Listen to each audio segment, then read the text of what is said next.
زه همدا اوس د کابل د حامد کرزي په نړیوال هوایي ډګر کې یم.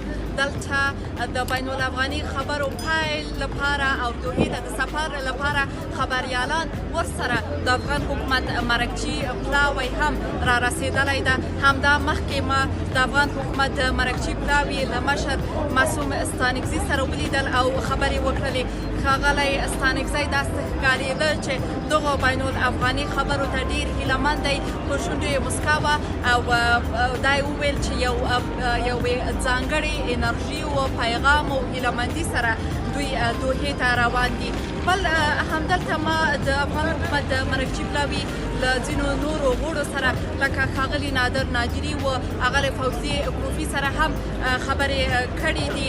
دوی وویل چې په بین الافغاني خبرو کې د افغان حکومت د مرکچي پلاوي له لوري لومړی ټکی چې یادېږي او ورباندې به بحث کېږي هغه ورباندې.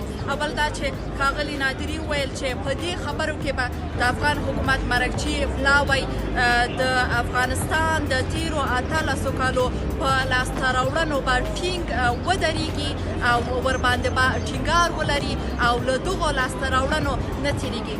بل کله چې ما اغلې فوزي کوفي سره خبرې کولې نو اغلې فوزي کوفي چې په دې پلاوي کې د ښځینه غړو له ډلې ده دې وویل چې دوی په دې سولې خبرو کې د افغان ښځو استازیتوب کوي او د دوی پیغام د افغان ښځو لپاره دا و چې دغه ښځینه غړي او بسته دغه مرکچي پلاوی په دې خبرو کې د ښځو له حقونو نه تېرېږي. ټاکل شوې ده چې د افغان حکومت مرکچي پلاوی اوس چې دلته 1:30 بجه ده د کابل په وخت 1 ساعت یا 1.5 ساعت وروسته سفر پیل سي. دوی به دوحې ته ځي او سبا ته هلته دوحه کې د بین الافغاني مذاکراتو پرانیست غونډه ده. شازیه حیا، کابل.